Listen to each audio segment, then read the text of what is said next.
Question देख लियो बेटा। Example है if x equals to 2t square minus 3t plus 5 then find the value of x at t equals to 3। तो ये calculation करके मैंने यहाँ पे बताया।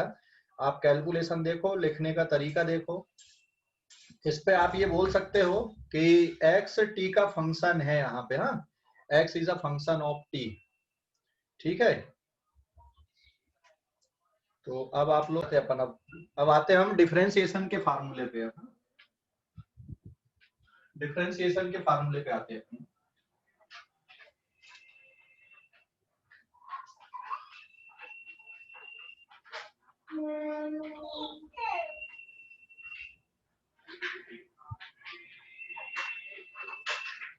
So this is page number 2। अब हम चालू कर रहे हैं यहाँ पे डिफरेंशिएशन।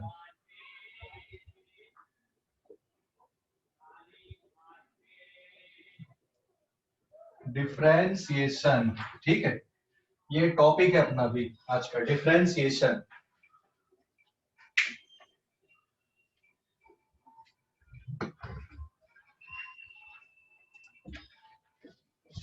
डिफरेंशिएशन, ठीक है। एंड डिफरेंशिएशन में जो आपके फंक्शन होते हैं उसकी वैल्यू इंडिपेंडेंट वेरिएबल के साथ में किस तरह से चेंज होती है उसके बारे में ये पूरा डिस्कशन है डिफरेंशिएशन का। तो इसको डिफाइन कैसे करेंगे? Let y is a function of x, then derivative of y with respect to x is defined as, this is derivative of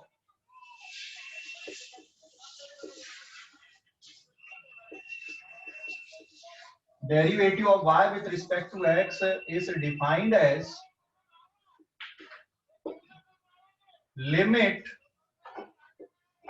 delta x tends to 0 delta y upon delta x equals to dy upon dx। कल की class में मैंने ये delta y क्या होता है और delta x क्या होता है, dy क्या होता है, dx क्या होता है, ये एक्सप्लेन किया हुआ था आप लोगों को, है ना। कल की क्लास में मैंने डेल्टा y का मतलब क्या है, फाइनाइट चेंज। डेल्टा x का मतलब क्या है, फाइनाइट चेंज। dy का मतलब क्या है, इनफाइनाइट स्मॉल चेंज। तो इस फंक्शन का जो डेरिवेटिव है वो इस तरह से डिफाइंड होता है। dy अपॉन dx का मतलब क्या है ये एक्सप्लेन कर दूं। एक्चुअल में ये आपको थ्योरी में नहीं समझ में आएगा, जब हम फार्मूले लिखेंगे और फिर उसके बेसिस क्वेश्चन करेंगे तो फिर आपकी कॉन्सेप्ट यहाँ पे क्या होते जाएगी, क्लियर होते जाएगी। अभी देखो, मान लो इस फंक्शन का ग्राफ इस तरह से बना हुआ है, this is y axis, this is x axis और ये ग्राफ है, और यहाँ पे कोई पॉइंट A है और यहाँ पर कोई पॉइंट B है। तो इसके करस्पॉन्डिंग अगर आप देख रहे हो तो ये YB और ये YA, this is XA and this is XB। तो delta y upon delta x का मतलब क्या है?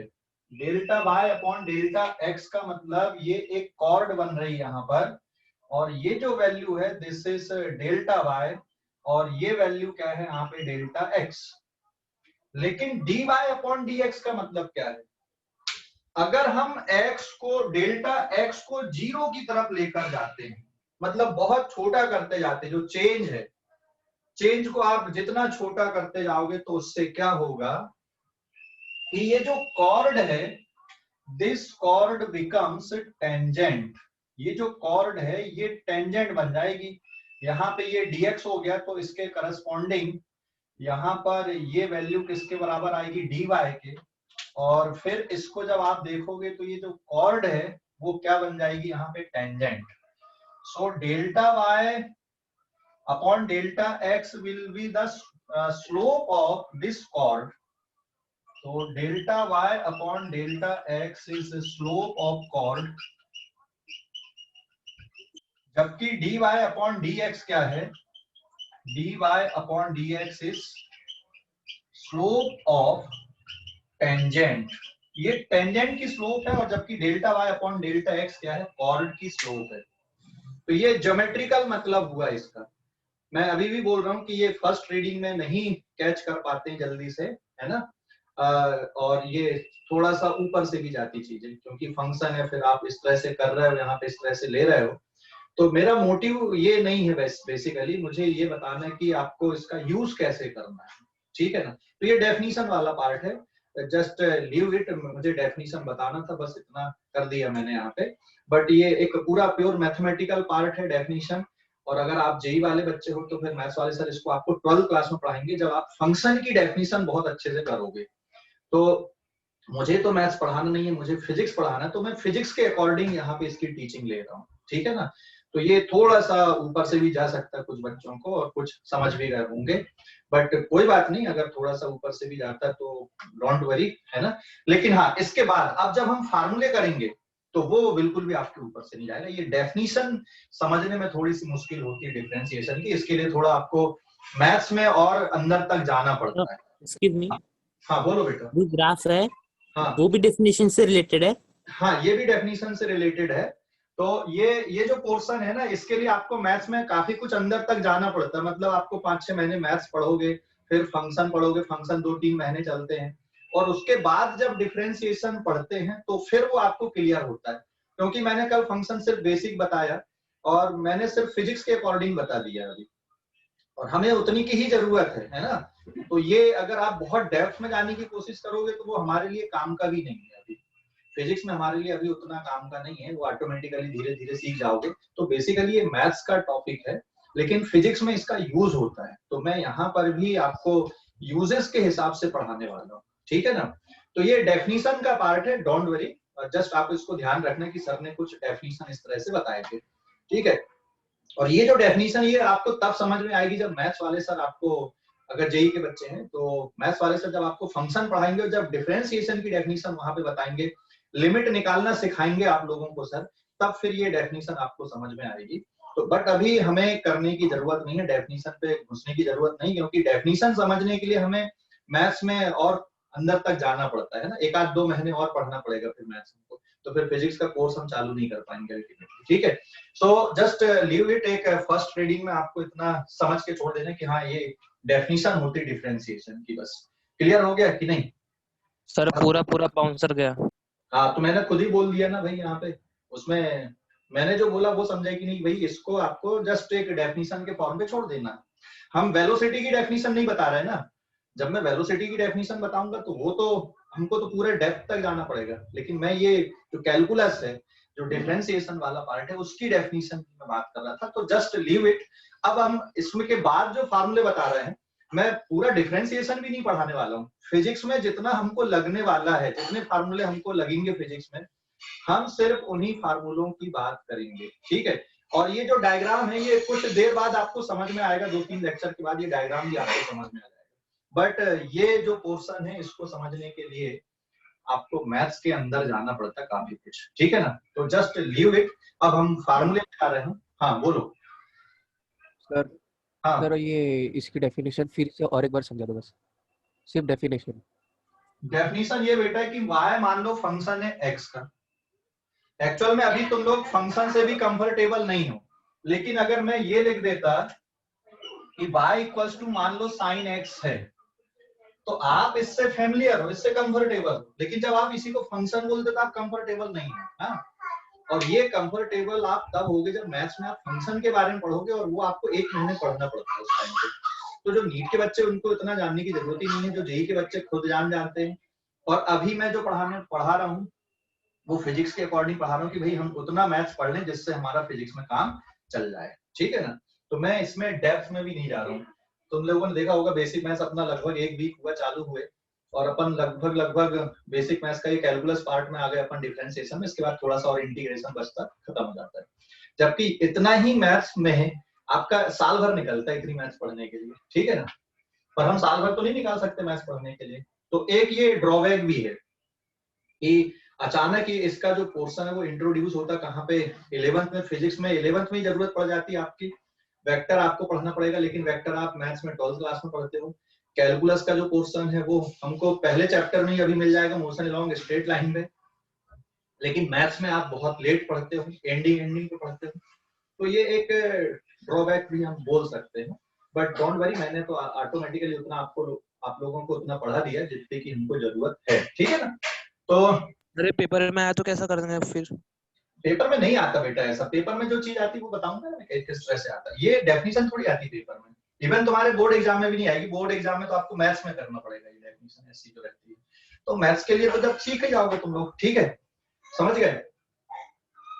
तो जो डेफिनेशन है, मान लो y फंक्शन है x का, तो derivative of y with respect to x is defined as this, limit delta x tends to 0 equals to delta y upon delta x equals to क्या होता है, dy अपॉन dx के बराबर होता है। बस ये डेफिनेशन इतना ध्यान रखना।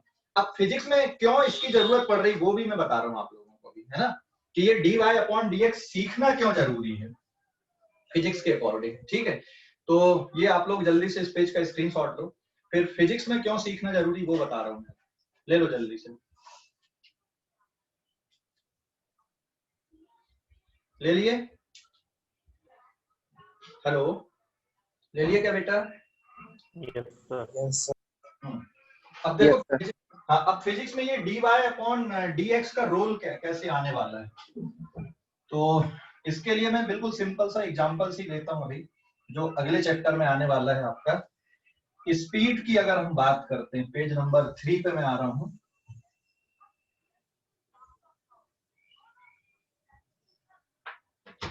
देखो पेज नंबर 3, एंड मैं पहले ये एक्सप्लेन कर दूं आप लोगों को एक एग्जांपल से। सपोज यहां पर ये एक्स एक्सिस है and this is any straight road, ये कोई स्ट्रेट रोड है, और सपोज बेटा एक कार इस स्ट्रेट रोड पे इधर पे जा रही है, एंड ये x t इक्वल्स टू 0 पे ये जो कार है ये x इक्वल्स टू 2 पर है, और एनी टाइम t पर ये कार की जो पोजीशन है, कल मैंने एक्सप्लेन किया था, it is given by t square plus 2t plus 2 के बराबर है। ये कार इस इक्वेशन को फॉलो करते हुए, मतलब जो पोजीशन है इस कार इस इक्वेशन को फॉलो करते हुए आगे जा रही है, मतलब ये इक्वेशन समझ गए क्यों बनाया, मैंने कल डिस्कस किया था इसके बारे में, कैसे बनती है इक्वेशन, फिजिक्स में इन इक्वेशंस का क्या रोल है, समझ गए या नहीं?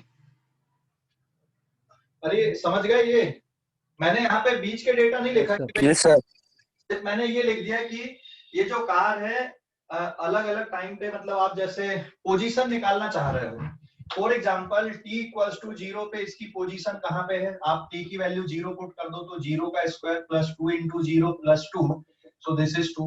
फिर 1 सेकेंड में कहाँ पे है, तो 1 का square plus 2 into 1 plus 2, so that is 5। फिर t इक्वल्स टू 2 सेकेंड में कहाँ है, तो this is 2 square plus 2 into 2 plus 2, so this is 4 plus 4 8 and 2 10, and then t equals to 3 पे अगर आप देख रहे हो तो this is 3 square plus 2 into 3 plus 2, 9 plus 6 15 and 2 that is 17।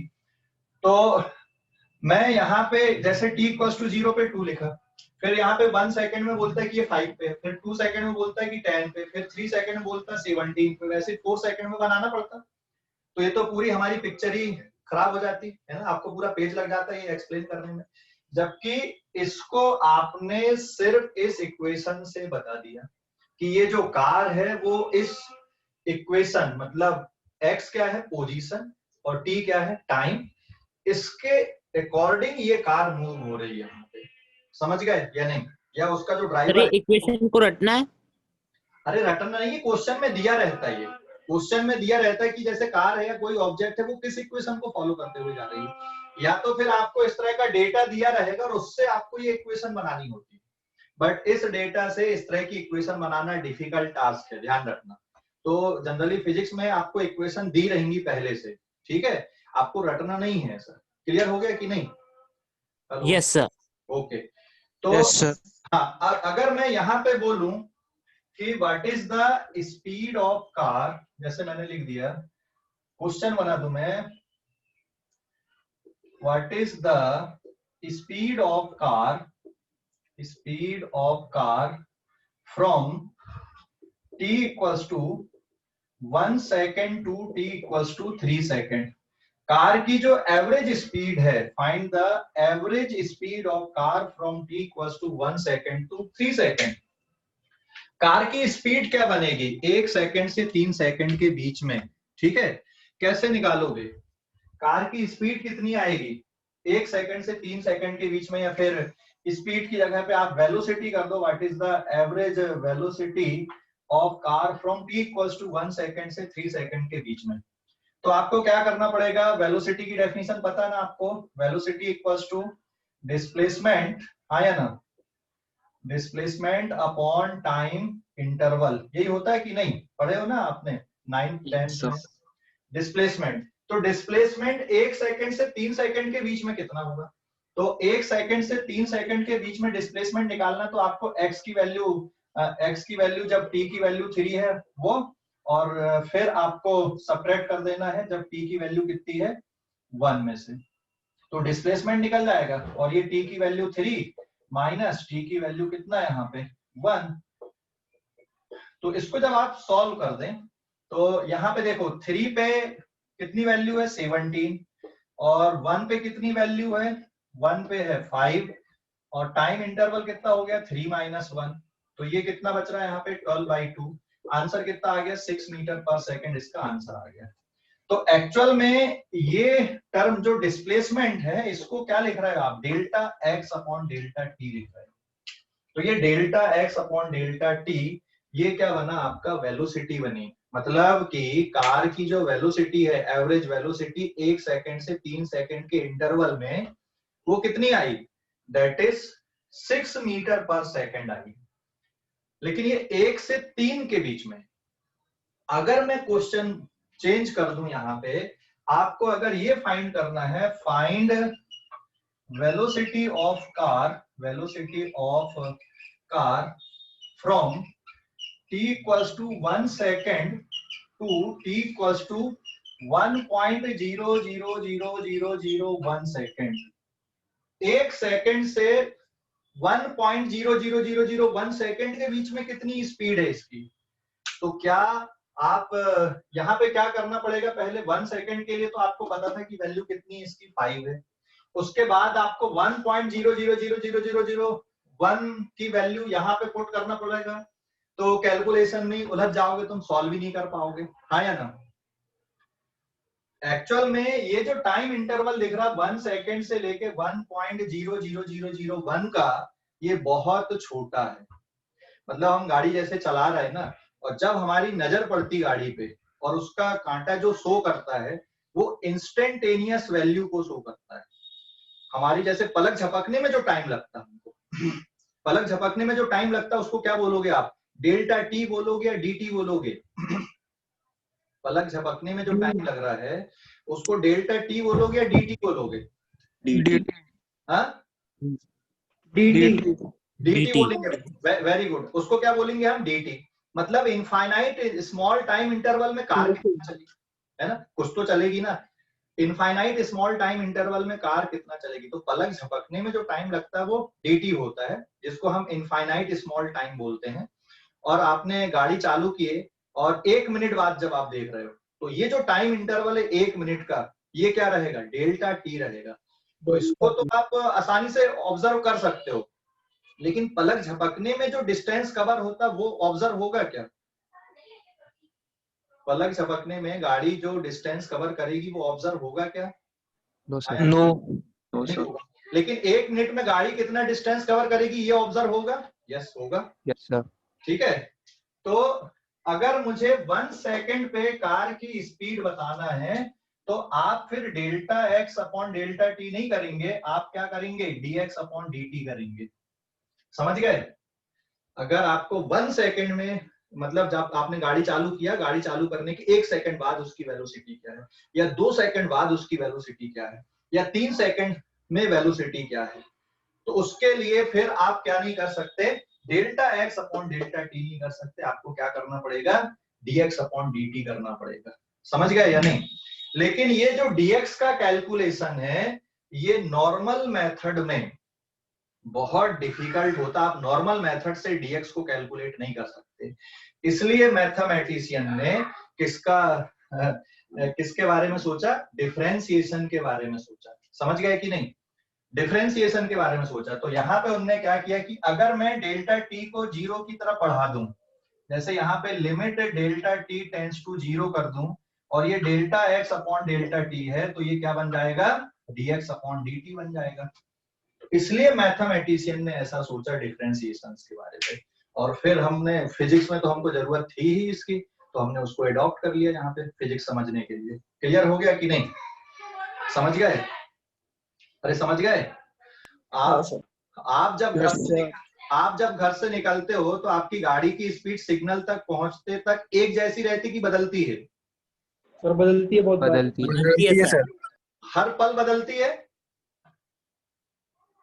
अरे पलक झपकने बदलती है ना। अब अगर तुम एक्सीलरेटर कांस्टेंट भी करके रखते हो, देखो जो जिसके पास अगर डिजिटल मीटर वाली गाड़ी होगी ना, तो उसमें देखना उसमें डिजिट भी बदलते रहते हैं ना। और जो पॉइंटर वाली गाड़ी रहती है उसमें देखना पॉइंटर थोड़ा थोड़ा हिलता है। लेकिन जो डिजिटल वाली रहती तो वो तो कंटिन्यूअसली बदलते रहती, भली तुमने एक्सीलरेटर को कुछ भी कर दिया, क्योंकि थोड़ा बहुत कम ज्यादा होगा या सड़क के कारण कुछ ऐसा होगा।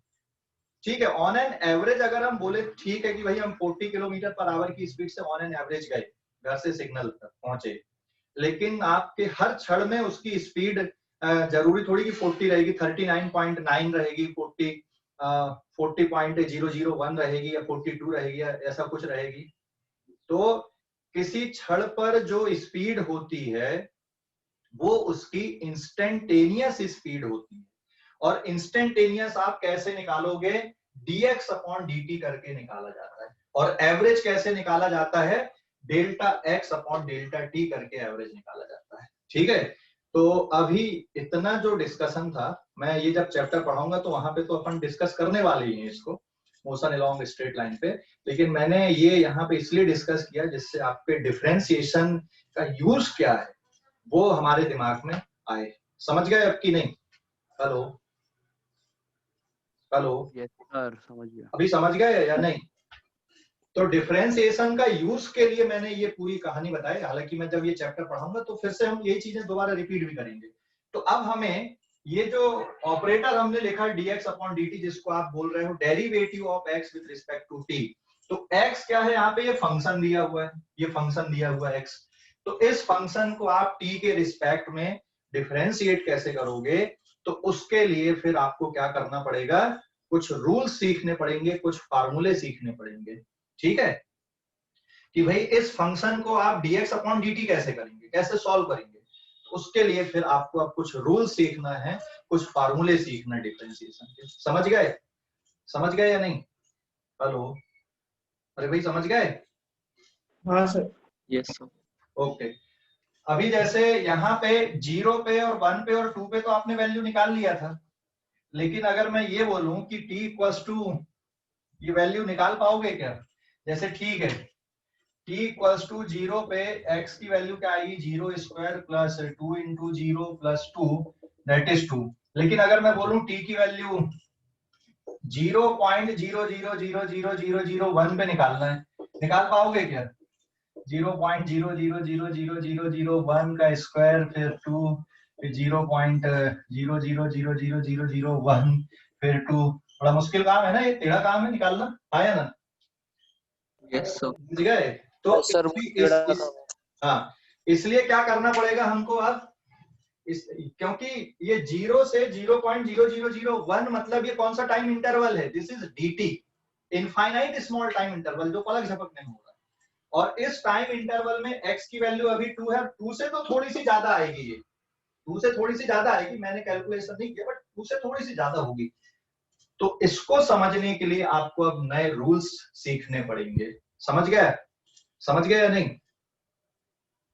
अरे समझ गए? तो हाँ, एक्चुअल में अभी तक आप लोग जब स्पीड की बात करते थे तो डिस्टेंस अपॉन टाइम करते थे, but speed is not equal to distance upon time. ध्यान रखना, स्पीड कभी भी डिस्टेंस अपॉन टाइम नहीं होती। स्पीड क्या होती है? Distance travelled divided by time interval या टाइम टेकन। कितना डिस्टेंस चला, कितने टाइम पे चला, ये स्पीड की डेफिनेशन है, डिस्टेंस अपॉन टाइम नहीं है। कितना डिस्टेंस चला डिवाइडेड बाय कितना टाइम लगा, ये डेफिनेशन है स्पीड की। Distance upon time is not the definition of speed. Distance travelled divided by time taken is the definition of speed. ऐसे वेलोसिटी के लिए, समझ गए? तो अगर मैं बात करूं तो क्या हमेशा आप जो टाइम का कैलकुलेशन करते थे अभी तक, या तो आप 1 घंटा करते थे, आधा घंटा करते थे, 40 मिनट करते थे, 20 मिनट करते थे, 10 सेकंड करते थे, 5 सेकंड करते थे, 2 सेकंड करते थे, जो आप कैलकुलेट कर सकते हो। लेकिन आपने कभी भी अभी तक कौन से डिस्टेंस को आपने मेजर नहीं किया है? इनफाइनाइट स्मॉल, कि भाई पलक झपकने में कितना चलेगा, या 0 से लेके 0.001 तक कितना चलेगा, या 1 सेकंड से लेकर 1.0000 ऐसा कुछ तक कितना चलेगा। क्या ये टाइम नहीं है? 1 सेकंड के बाद क्या डायरेक्ट 2 सेकंड आता है? 1 सेकंड के बाद 1.00001, फिर 1.00002, ऐसा भी तो आएगा ना। कितने रहेगा? 1 सेकंड से 2 सेकंड के बीच में भी तो इंटरवल होता है ना, टाइम होता है कि नहीं होता? कि डायरेक्ट 1 के बाद 2 सेकंड आता है? डायरेक्ट 1 के बाद 2 सेकंड आता है क्या? नो सर, नहीं आता, बीच में बहुत सारे आएंगे, है ना, इनफाइनाइट नंबर्स रहेंगे वहां पर भी। ऐसे ही 1 मीटर के बाद डायरेक्ट 2 मीटर नहीं आता, 1 मीटर से 2 मीटर के बीच में भी बहुत इंटरवल रहेंगे आपके, समझ गए? कंटिन्यूअस है ना। डिस्टेंस क्या होता है? कंटिन्यूअस। जब आप गाड़ी चला रहे हो तो क्या डायरेक्ट 1 मीटर के बाद जंप करके 2 मीटर पे जाती है क्या? नहीं जाती ना, वहां तक चलती हुई जाती है, वहां तक टाइम भी बदल रहा है। इसलिए हमें कल जब मैंने बताया था कि डेल्टा एक्स और डीएक्स, डेल्टा टी और dt का मतलब क्या है, तो वो उसका मतलब यहाँ पे समझने के लिए है। तो अभी तक आप जो स्पीड पढ़ रहे थे वो इस तरह से पढ़ रहे थे कि आप 1 के बाद सीधा 2 पे कैलकुलेशन कर रहे थे, या 1 के बाद 1.5 का कैलकुलेशन, लेकिन उसके बीच में भी तो बहुत सारे टर्म्स आते हैं ना आपके। जैसे x की वैल्यू 1 से लेकर x की वैल्यू 2 तक कितने नंबर आएंगे यहाँ पे? बता सकते हो क्या? x की वैल्यू 1 से लेकर 2 तक कितने नंबर है? इनफाइनाइट। इनफाइनाइट है। अगर मान लो कोई गाड़ी यहाँ पे 1 से लेकर 2 तक जा रही है, कोई पार्टिकल 1 से लेकर 2 तक जा रहा है, ठीक है, तो क्या यहाँ कहीं पे कुछ ऐसा भी तो मिलेगा ना, बहुत छोटा सा डिस्टेंस कवर होगा कि नहीं होगा? यहाँ पे बहुत छोटा, जिसको मैं dx बोल दूं, और इस dx डिस्टेंस को कवर करने में के लिए कितना टाइम लग रहा है? उसको dt लग रहा है। तो ये dx अपॉन dt क्या रहेगी? इस क्षण की स्पीड रहेगी, कि उस क्षण पे उसकी स्पीड क्या है, उस इंस्टेंट पे उसकी स्पीड क्या है। क्लियर हो गया? इसका मतलब आपको dx अपॉन dt, या फिर ये जो ऑपरेटर बन रहा है जिसको आप डिफरेंशियल ऑपरेटर बोलते हो, फंक्शन में हमको लगाना पड़ेगा, क्योंकि ये dx का कैलकुलेशन आप नहीं कर सकते, ठीक है? तो फिर आपको कुछ रूल्स सीखने पड़ेंगे। तो वो जो रूल्स हम सीख रहे हैं, that is the differentiation, part of differentiation. अभी क्लियर हो गया कि नहीं? यस हेलो, हाँ, यस यस सर। क्लियर है पूरा? तो अब अपन डेफिनेशन खत्म हो गई, अब अपन कहाँ पे आ रहे हैं? इसके डिफरेंशिएशन के फार्मूले। ये d upon dx upon dt या फिर dy अपॉन dx कैसे कैलकुलेट करेंगे, ठीक है? क्योंकि ये कैलकुलेशन बहुत आसान है बेटा। डेल्टा x का कैलकुलेशन, डेल्टा t का कैलकुलेशन, ये बहुत आसान है। इसके लिए आपको नए रूल सीखने की जरूरत नहीं है, आप सीधे सीधे कैलकुलेट कर सकते हो। जैसे t इक्वल्स टू 0 पे x की वैल्यू क्या है, t इक्वल्स टू 1 पे x की वैल्यू क्या है, ये आप कर सकते हो। इसके लिए आपको कैलकुलस सीखने की जरूरत नहीं है। लेकिन अगर आपको dx upon dt find out करना है तो फिर नए रूल सीखना पड़ेगा। इसलिए हमें अब डिफरेंशिएशन की जरूरत पड़ेगी। समझ गए? अभी भी कोई डाउट है मन में? No sir. तो आप लोग चाहो तो इस पेज का स्क्रीनशॉट ले लो, बट ये डेफिनेशन पर्पस के लिए था, पढ़ने के पर्पस के लिए नहीं है ये, है ना? समझ गए? पढ़ने के पर्पस के लिए नहीं है ये, एक्सप्लेनेशन पर्पस के लिए था। अगर इसको तुम कॉपी में भी लिखोगे तो बाद में नहीं समझ पाओगे इसको, ठीक है? तो इसके फॉर्मूले पे सम आएंगे ना अपने को? हाँ, फार्मूले में सम आएंगे। फार्मूले के बाद तो फिर चीजें आपके लिए आसान हो जाएंगी। ये तो मैंने सिर्फ एक्सप्लेन करने के लिए बताया, ठीक है? और जब हम क्वेश्चन करेंगे तो इस तरह से कोई रोल नहीं होता उनका, ये इस तरह से कैलकुलेट भी नहीं करते अपन, ठीक है? समझ गए अब? तो मैं अब फार्मूले पे आ रहा हूँ, इस पेज को मिटा दे रहा हूँ, ये हमारे लिए काम का नहीं है। पेज नंबर 4 पे आते हैं। जब कभी लगे कि डेफिनेशन में कहीं अटक रही गाड़ी तुम्हारी, वैसे तो नहीं अटकती क्योंकि एक बार समझ लिए हमने तो दिमाग में चला ही जाता है ये कि है क्या D Y upon D X या D X upon D T क्यों करना है। तो एक बार अगर तुमने पढ़ लिया है तो वो दिमाग में ऑटोमेटिकली चला ही जाता है। तो अगले पेज पे आ रहे हैं अपन, पेज नंबर 4 पे इंपॉर्टेंट फार्मूले। अब फार्मूले देख रहे हैं अपन, हाँ डिफरेंशिएशन के फार्मूले अभी, ठीक है, डिफरेंशिएशन के फार्मूले हम अब पढ़ने वाले हैं।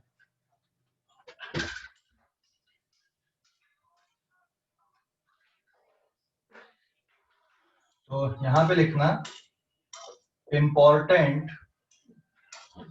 फॉर्मूले, ठीक है, डिफरेंशिएशन के लिए ये फॉर्मूले, ध्यान देना। First, if y equals to x to the power n है, where n is any number, then derivative of y with respect to x, ये WRTO का मतलब with respect to x है, then derivative of y with respect to x किसके equal होता है, आप लिखोगे कैसे, dy अपॉन dx, ये सिंबल हो गया। फिर आपको y की जगह में क्या पुट करना है, x की पावर n पुट करना है। तो ये जब ऑपरेटर लगता है तो ये फंक्शन को कैसे चेंज कर देगा, n x की पावर n माइनस 1 के फॉर्म पे ये चेंज कर देता है। तो ये फार्मूला बन गया आपका कि d upon D x of x to the power n क्या होता है, n x to the power n minus 1 होता है। तो ये पहला फार्मूला बन गया, ठीक है। ऐसे ही फिर आपका सेकंड आ जाएगा, if y equals to log x, जिसको आप नेचुरल लॉग बोल रहे हो, तो इसका डेरिवेटिव क्या आएगा बेटा, dy upon D x of log x, natural log x, इसका डेरिवेटिव होता है 1 अपॉन x।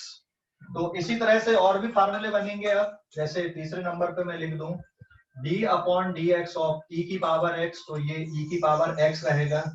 फोर्थ नंबर पे d upon D x of sine x का डेरिवेटिव cos x, फिर d upon D x of cos x का derivative minus sign x, फिर sixth number पे d upon D x of tan x का derivative होता है sec square x, फिर d upon D x of sec x का derivative sec x into tan x, फिर जाएगा आपका 8 नंबर पे d upon D x of cot x, this is minus cosec square x, and 9th number पे that is d upon D x of cosec x, so this is minus cosec x into cot x। तो ये फार्मूले मैंने यहाँ पे लिखा, इनको learn करना पड़ेगा, लेकिन इनको लर्न करना पड़ेगा। ये जो फार्मूले लिखा हूं मैं, अभी टेबल बना दे रहा हूँ, अभी तो मैंने एक्सप्लेन करने के लिए किया था,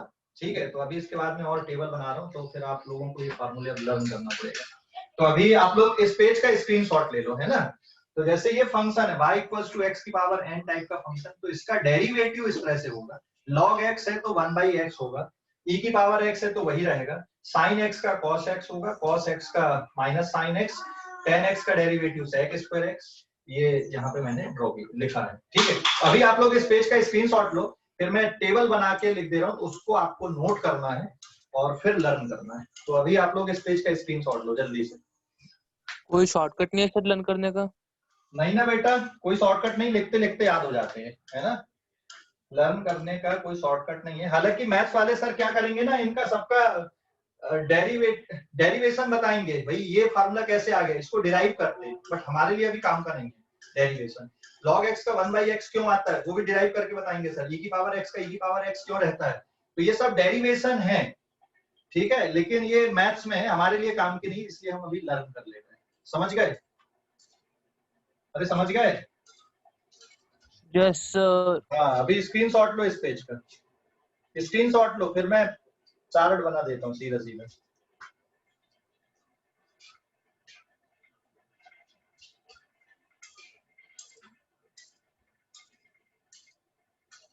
हो गया? हो गया क्या? ले लिए स्क्रीनशॉट इस पेज का? हेलो, इस पेज का स्क्रीनशॉट ले लिए बेटा? हाँ सर। देखो फिजिक्स में मैं बताऊं कौन कौन से सबसे ज्यादा काम में आने वाले आपको, ये और ये और कभी कभी ये आता है, बस इतने काम में आते हैं अधिकतर। ठीक है,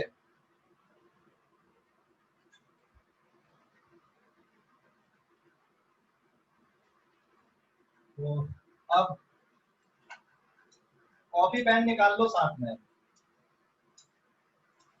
कॉपी पेन साथ में निकाल लो।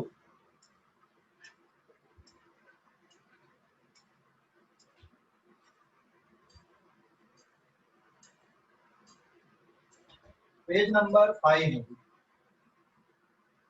अब ये चार्ट आपको प्रिपेयर करना है यहाँ पे। तो d upon dx first number, x की पावर n x की पावर n माइनस 1, फिर 2 नंबर पे d upon dx of log x, या फिर आपको log to the base ex मिलेगा, इसका डेरिवेटिव 1 बाई x, फिर d upon dx of e की power x, this is e की power x, and fourth d upon dx of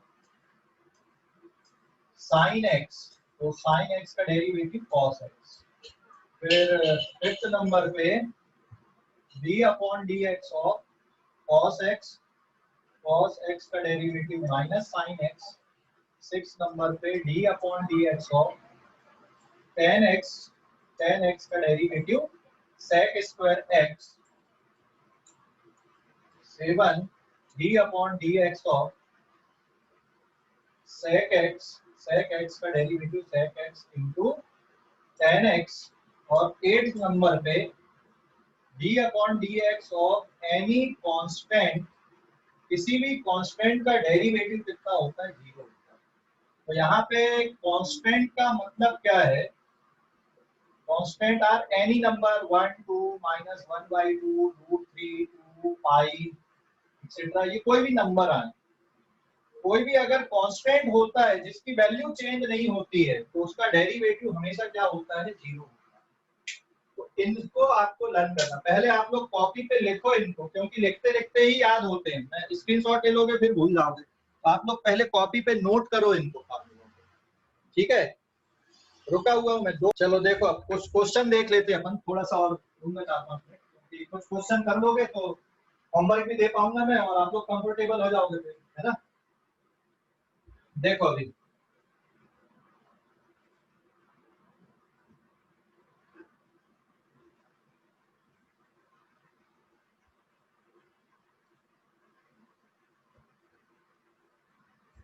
so this is page number 6 आएगा ना अभी। देखो question ये है, हेलो सर, बोर्ड ब्लर आ रहा। क्या? हेलो, बोलो ना। if y equals to x square है, then differentiate y with respect to x, x के रिस्पेक्ट में डिफरेंशिएट करना। तो सॉल्यूशन कैसे बनेगा इसका? dy अपॉन dx, फिर आपको y की वैल्यू पुट करना है, क्योंकि आपका जो फंक्शन है वो x स्क्वायर है। कौन सा फार्मूला लगेगा बताओ जल्दी, यहाँ पे कौन सा फार्मूला लगेगा? 2x। हाँ, ये x की पावर n x की पावर n माइनस 1, ये फार्मूला लगेगा अभी, समझ गए? ये फार्मूला लगेगा n x की पावर n माइनस 1 वाला, 2 सामने फिर 2 की पावर माइनस 1, तो सॉल्व करने पे 2x की पावर 1 मतलब 2x। अब डायरेक्ट लिख रहा हूं मैं, इस तरह से नहीं लिख रहा हूं। d upon dx of x cube कितना होगा? तो ये 3x की पावर 3 माइनस 1, तो डायरेक्ट आपका हो जाएगा 3x स्क्वायर। ठीक है, फिर d अपॉन dx ऑफ जैसे x की पावर 1/2 है, तो ये 1/2 x की पावर 1/2 माइनस 1, फिर 1/2 x की पावर माइनस 1/2, इसको आप लिख सकते हो 1/2, फिर 1 अपॉन x की पावर 1/2, और x की पावर 1/2 मतलब x होता है, ठीक है। x 1/2 है मतलब रूट x होता है, ध्यान रखना। अगर मान लो रूट x लिखा है तो इसका मतलब होता है x की पावर 1/2 है, ठीक है। फिर अगला question d upon dx of x की पावर 6, तो ये 6x की पावर 5 हो जाएगा। d upon dx of x की पावर 3/2 है, तो ये 3/2 सामने x की पावर 3/2 माइनस 1, 3/2 x की पावर कितना बचेगा 1/2। फिर d अपॉन dx ऑफ 7 अगर है तो इसका derivative 0, d upon dx of pi अगर है तो इसका डेरिवेटिव भी 0, फिर d अपॉन dx ऑफ 1/2 है तो इसका डेरिवेटिव भी कितना होगा, 0 होगा। अब देख लो आप लोग इनको जल्दी से, और इस पेज का स्क्रीनशॉट ले लो, इनको देख लो जल्दी से, और इस पेज का स्क्रीनशॉट ले लो। प्रज्वल माइक म्यूट करो बेटा, प्रज्वल। हाँ अभी देख लो इनको, हाँ कोई डाउट है तो पूछो। सर एक बार रिपीट कर दो ना पूरा, कुछ नहीं समझा। कुछ भी नहीं समझा? नहीं सर। देख वहां पे फार्मूला कौन सा लगेगा, आपको डिफरेंशिएट करना है ना, तो फार्मूला क्या लगेगा आपका, मैं यहीं पे डायरेक्ट लिख दे रहा हूँ होमवर्क, स्क्रीनशॉट ले लो। अभी सिर्फ इसी फार्मूले पे बेसिस होमवर्क देता हूँ।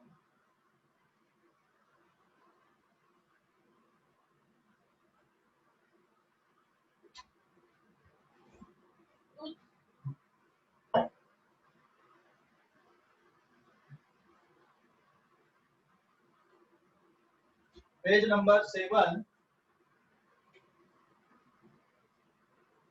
देखो,